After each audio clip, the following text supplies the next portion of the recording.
God's Trinities.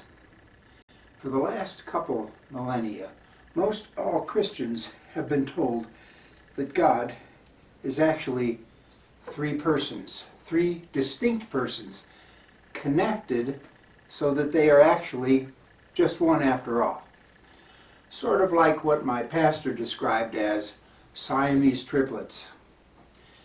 And the church calls it the Trinity. This understanding stems from conflicts in early Christian history about who Jesus actually was. Was he just a plain man whom God selected to be the Christ, the Messiah? Was he a man who God specially gifted to be the Messiah? Was he a man who actually is God? These three concepts were hotly debated by church leaders for many years. Then came Caesar. The Roman Empire had rigidly controlled the entire known world for centuries. The Christian religion was a problem for Rome. It honored the government despite being severely vilified and persecuted by that government, and was spreading everywhere. Rome's emperor Constantine was a master tactician, if nothing else.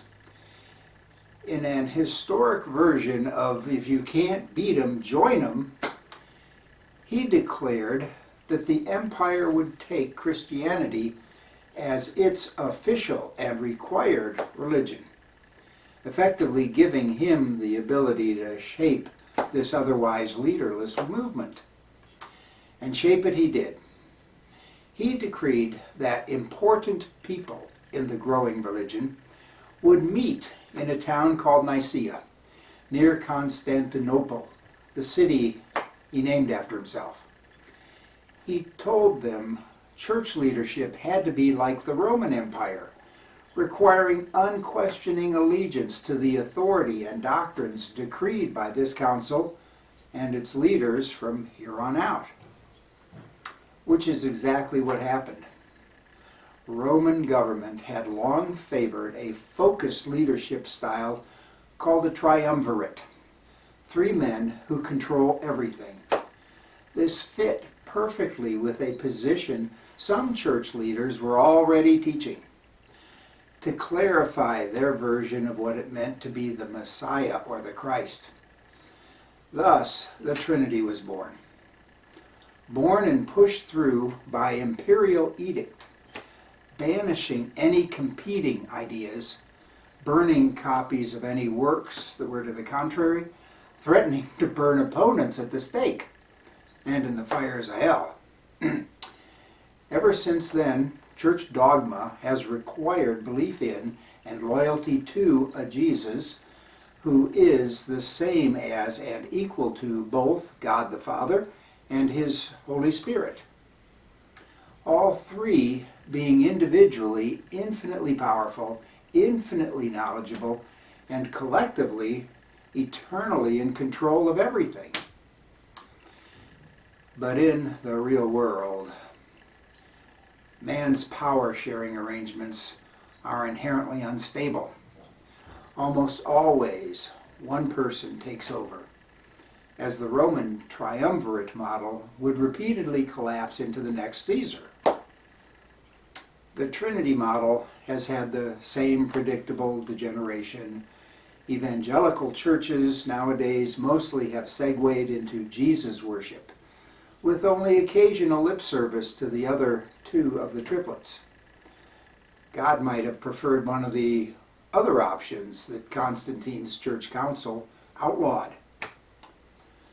This isn't to say that God doesn't have trinities he loves, just not this humankind. The concept of Trinity, God repeatedly forging three entities into a single something that's unique and wondrous, is awesome to behold. The most obvious being the one that this church council mistook when they split up God. In Matthew 28:19, Jesus tells his followers it's time to evangelize the world. Then he recounts the Trinity cascade, which generates believers' salvation, symbolized by baptism. The one God, the Father, graciously, number one, selects and produces saving faith in the individual through his Son, whose, number two, sacrifice made Christ the one way. God then, number three, pours his own Holy Spirit into mortals, this divine spark making believers into actual children of God, are most important of all the Trinities. Of course, there's the stunning Trinity that makes the universe exist, one that makes us human, and another that makes God's peoples into a family. And no doubt Trinities we can't imagine, each one a breathtaking encounter. For some other time.